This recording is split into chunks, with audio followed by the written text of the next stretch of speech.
नमस्कार दोस्तों, आपका बहुत बहुत स्वागत है आपके अपने YouTube channel Rahul exam race पे। दोस्तों आज मैं आप लोगों के साइंस के महत्वपूर्ण प्रश्नों को लेकर आया हूं जो कि एनसीटी की परीक्षा में पूछे जाते हैं। तो दोस्तों मैं चाहूँ कि आप लोग इन प्रश्नों को अपने कॉपी में अच्छे से नोट डाउन कर लें ताकि आप लोग के द्वारा लिखी हुई चीज़ें आप लोग को लंबे समय तक याद रहे। दोस्तों अगर चैनल पर नए हैं तो चैनल सब्सक्राइब जरूर कर लीजिएगा और साइड में दिख रहे बेल आइकन को प्रेस करना बिल्कुल भी ना भूलें ताकि आने वाली नई वीडियो की नोटिफिकेशन आप तो सबसे पहले पहुँच सके। तो चलिए दोस्तों चलते हैं क्वेश्चन की ओर, देखते हैं आज के महत्वपूर्ण प्रश्न क्या है। तो दोस्तों क्वेश्चन है, निम्न में से आवर्ती की इकाई क्या है? तो बताइए फ्रेंड्स, इंपॉर्टेंट क्वेश्चन है। दिए गए विकल्पों में से आवर्ती की इकाई क्या है? तो यहाँ पर राइट आंसर क्या होगा दोस्तों आप लोग का? Option number 3 hertz. ठीक है दोस्तों, जो हर्ट्ज है वो आवर्ती की इकाई है। ठीक है, ध्यान रखिएगा। चलिए बढ़ते हैं अगले प्रश्न की ओर। प्रश्न दोस्तों, पौधे जो अपना खाद्य स्वयं बना सकते हैं वह क्या कहलाते हैं? तो बताइए फ्रेंड्स, जो अपना खाद्य स्वयं बना सकते हैं वह पौधे क्या कहलाते हैं? तो यहाँ राइट आंसर हो जाए दोस्तों आप लोग का ऑप्शन नंबर 1 ऑटोट्रॉफ। ठीक है, ध्यान रखिएगा, ऑटोट्रॉफ कहलाते हैं। चलिए अगला प्रश्न देखते हैं क्या है। प्रश्न दोस्तों, अवरक्तता एनीमिया किसकी कमी के कारण होता है? तो बताइए फ्रेंड्स, किसकी कमी के कारण एनीमिया होता है? तो आई होप आप लोगों ने सही उत्तर दिया होगा। यहाँ पर ऑप्शन नंबर 1 आयरन की कमी के कारण होता है। ठीक है, ध्यान रखिएगा। चलिए अगला प्रश्न देखते हैं क्या है। प्रश्न दोस्तों, हृदय की धड़कन नियंत्रित करने के लिए निम्न में से कौन सा खनिज आवश्यक होता है? तो बताइए फ्रेंड्स, इंपॉर्टेंट क्वेश्चन है। तो कौन सा खनिज आवश्यक होता है? तो यहाँ पर राइट आंसर क्या होगा दोस्तों आप लोग का? Option number 3 potassium. ठीक है, चलिए अगला प्रश्न देखते हैं क्या है। प्रश्न दोस्तों, द्रव्यमान संख्या निम्न में से किसका योग है? तो बताइए फ्रेंड्स, जो द्रव्यमान संख्या है वह निम्न में से किसका योग है? तो यहाँ पर सही उत्तर क्या हो जाएगा दोस्तों आप लोग का? ऑप्शन नंबर 2 प्रोटॉन और न्यूट्रॉन का योग है। ठीक है दोस्तों, द्रव्यमान संख्या। चलिए बढ़ते हैं अगले प्रश्न की ओर। प्रश्न दोस्तों, रेडियोधर्मिता की इकाई निम्न में से क्या है? तो बताइए फ्रेंड्स, बहुत इंपॉर्टेंट क्वेश्चन है, कई बार पूछा जा चुका है एग्जाम में। तो रेडियोधर्मिता की इकाई क्या है? तो आई होप दोस्तों आप लोगों ने सही उत्तर दिया होगा। यहाँ पर ऑप्शन नंबर 4 क्यूरी। ठीक है दोस्तों, यहाँ से एक प्रश्न और बनता है कि रेडियो एक्टिविटी की खोज किसने की थी? तो यहाँ पर राइट आंसर होगा दोस्तों आप लोग का हेनरी बेकरल ने। ठीक है, ध्यान रखिएगा आप लोग, हेनरी बेकरल ने यहाँ पर रेडियो एक्टिविटी की खोज की थी। चलिए बढ़ते हैं अगले प्रश्न की ओर।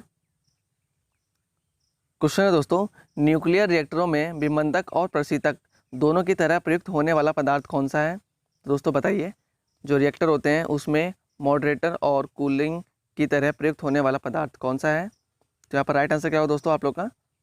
Option number 2। ठीक है दोस्तों, भारी पानी। ठीक है दोस्तों, जो भारी जल है वह रिएक्टरों में मॉडरेटर और कूलिंग की तरह यूज होने वाला पदार्थ है। ठीक है, और भारी जल का सूत्र क्या है दोस्तों? D2O। ठीक है, ध्यान रखिएगा। चलिए अगला प्रश्न देखते हैं क्या है। प्रश्न है, सोडियम बाइकार्बोनेट का सामान्य नाम निम्न में से क्या है? तो बताइए फ्रेंड्स, सोडियम बाइकार्बोनेट का सामान्य नाम क्या है? तो यहाँ पर सही उत्तर क्या होगा दोस्तों? तो यहाँ पर आप लोग का सही उत्तर हो जाएगा ऑप्शन नंबर 1। ठीक है दोस्तों, बेकिंग सोडा है। ठीक है, और यहाँ पर जो ब्लीचिंग पाउडर दे रखा दोस्तों, इसका सामान्य नाम क्या है? Calcium oxychloride. ठीक है, ये भी ध्यान रखिएगा साथ साथ आप लोग। चलिए अगला प्रश्न देखते हैं। प्रश्न है, साधारण नमक का निम्न में से रासायनिक सूत्र क्या है? तो दोस्तों बताइए, यहाँ पर सही उत्तर क्या हो जाएगा आप लोग का? Option number 2। ठीक है दोस्तों, NaCl। ठीक है, साधारण नमक का सूत्र क्या है? NaCl। चलिए बढ़ते हैं अगले प्रश्न की ओर। प्रश्न है, निम्न में से कौन सा विकल्प अन्य 3 से भिन्न है? दोस्तों बताइए, दिए गए विकल्पों में से कौन सा विकल्प भिन्न है? तो यहाँ पर आप लोग का सही आंसर होगा दोस्तों ऑप्शन नंबर 3। ठीक है दोस्तों, बॉक्साइड। हेमेटाइट, मैग्नेटाइट और लिमोनाइट जो है दोस्तों, यह आयरन के अयस्क हैं। ठीक है, और जो बॉक्साइड है दोस्तों वो किसका अयस्क है? एल्यूमिनियम का। चलिए बढ़ते हैं अगले प्रश्न की ओर। प्रश्न है, स्टील को कठोरता प्रदान करने के लिए निम्न में से क्या मिलाया जाता है? तो दोस्तों बताइए, जो स्टील होता है उसमें कठोरता प्रदान करने के लिए कौन सा पदार्थ मिलाया जाता है? तो यहाँ पर राइट आंसर क्या होगा दोस्तों आप लोग का? ऑप्शन नंबर 1 कार्बन को मिलाया जाता है। ठीक है, ध्यान रखिएगा। चलिए अगला प्रश्न देखते हैं क्या है। दोस्तों अगर वीडियो पसंद आए तो वीडियो को लाइक जरूर कर दीजिएगा। अगर चैनल पर नया है तो चैनल सब्सक्राइब करना बिल्कुल भी ना भूलें और वीडियो को ज़्यादा से ज़्यादा शेयर करें ताकि और भी स्टूडेंट तक ये वीडियो पहुँच सके और उनकी भी तैयारी हो सके। तो दोस्तों प्रश्न है, क्लोरोफ्लोरोकार्बन को निम्नलिखित किस नाम से भी जाना जाता है? तो दोस्तों बताइए, यहाँ पर सही उत्तर क्या होगा? किस नाम से जाना जाता है? तो आई होप दोस्तों आप लोगों ने आंसर ऑप्शन नंबर 4 बिल्कुल सही दिया होगा, फ्रीऑन। ठीक है, चलिए बढ़ते हैं अगले प्रश्न की ओर। प्रश्न दोस्तों, फलों को कृत्रिम तरीके से पकाने वाली गैस निम्न में से कौन सी है? तो दोस्तों बताइए, इंपॉर्टेंट क्वेश्चन है, पूछा जा चुका है एग्जाम में। तो बताइए फ्रेंड्स, कौन सी गैस है जो फलों को पकाने के लिए प्रयोग की जाती है? तो यहाँ पर राइट आंसर क्या होगा आप लोग का? Option number 3 acetylene. ठीक है, ध्यान रखिएगा। चलिए बढ़ते हैं अगले प्रश्न की ओर। प्रश्न दोस्तों, फूलों का अध्ययन निम्न में से क्या कहलाता है? तो बताइए फ्रेंड्स, फूलों का अध्ययन क्या कहलाता है? तो यहाँ पर राइट आंसर क्या होगा दोस्तों आप लोग का? ऑप्शन नंबर 1 एंथोलॉजी कहलाता है। ठीक है दोस्तों, और यहाँ पर एक प्रश्न और बनता है कि फलों के अध्ययन को क्या कहते हैं दोस्तों? तो पोमोलॉजी। ठीक है, ये भी ध्यान रखिएगा आप लोग, इंपॉर्टेंट है। चलिए बढ़ते हैं अगले प्रश्न की ओर। प्रश्न दोस्तों, सबसे अधिक विषैला उत्सर्जित पदार्थ निम्न में से कौन सा है? तो बताइए फ्रेंड्स, यहाँ पर सही उत्तर क्या होगा? सबसे विषैला उत्सर्जित पदार्थ कौन सा है? तो यहाँ पर राइट आंसर होगा दोस्तों आप लोग का ऑप्शन नंबर 1 अमोनिया। ठीक है, ध्यान रखिएगा। चलिए बढ़ते हैं अगले प्रश्न की ओर। वयस्क मानव शरीर में अस्थियों की कुल संख्या कितनी होती है? तो दोस्तों बताइए, यहाँ पर सही उत्तर क्या होगा? यहाँ पर सही आंसर हो जाएगा दोस्तों आप लोग का ऑप्शन नंबर 4। ठीक है दोस्तों, 206 अस्थियाँ होती हैं कुल। ठीक है दोस्तों, चलिए बढ़ते हैं अगले प्रश्न की ओर।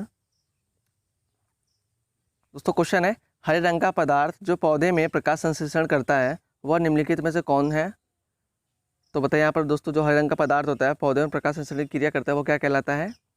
तो आई होप आप लोगों ने राइट आंसर दिया होगा दोस्तों, ऑप्शन नंबर 1 क्लोरोफिल। ठीक है दोस्तों, ध्यान रखिएगा। चलिए अगला प्रश्न देखते हैं क्या है। दोस्तों प्रश्न है, निम्न में से प्रकाश वर्ष इकाई है? तो दोस्तों सही उत्तर क्या होगा दोस्तों आप लोग का? Option number 1। ठीक है दोस्तों, जो प्रकाश वर्ष है दोस्तों वह दूरी की इकाई है। ठीक है, ध्यान रखिएगा। चलिए बढ़ते हैं अगले प्रश्न की ओर। दोस्तों question exam point of view से काफ़ी इंपॉर्टेंट है, इसलिए आप लोग इन प्रश्नों को ध्यान से पढ़िएगा। तो दोस्तों क्वेश्चन है, पानी का घनत्व अधिकतम किस ताप पर होता है? तो दोस्तों बताइए, इंपॉर्टेंट क्वेश्चन है, एग्जाम में बार बार पूछा जाता है। तो बताइए फ्रेंड्स, किस ताप पर पानी का घनत्व अधिकतम होता है? तो यहाँ पर राइट आंसर क्या होगा दोस्तों आप लोग का? Option number 4। ठीक है दोस्तों, 4 डिग्री सेंटीग्रेड पर पानी का घनत्व अधिकतम होता है। ठीक है दोस्तों, ध्यान रखिएगा। चलिए बढ़ते अगले प्रश्न की ओर। दोस्तों प्रश्न है, ग्रहों की गति का नियम निम्न में से किसने प्रतिपादित किया था? तो बताइए फ्रेंड्स, इंपॉर्टेंट क्वेश्चन है, किसने ग्रहों की गति का नियम प्रतिपादित किया था? तो यहाँ पर राइट आंसर क्या होगा दोस्तों आप लोग का? Option number 2। ठीक है दोस्तों, केपलर ने। ठीक है, ध्यान रखिएगा। तो दोस्तों ये थे आज के 20 महत्वपूर्ण प्रश्न जो कि एनसीईआरटी की परीक्षा में पूछे जाते हैं। तो दोस्तों मैं आशा करता हूँ कि आप लोग आज की वीडियो पसंद आई होगी। अगर पसंद आई होगी तो वीडियो को लाइक जरूर कर दीजिएगा। अगर चैनल पर नए हैं तो चैनल सब्सक्राइब करना बिल्कुल भी ना भूलें। वीडियो को ज़्यादा से ज़्यादा शेयर करें ताकि और भी स्टूडेंट तक ये वीडियो पहुँच सके। और दोस्तों मुझे एक प्यार से कमेंट करके ज़रूर बताएं कि वीडियो कैसी लगी। तो मिलते हैं दोस्तों अगली वीडियो में कुछ नए महत्वपूर्ण प्रश्नों के साथ। तब तक के लिए bye bye, take care, Vande Mataram.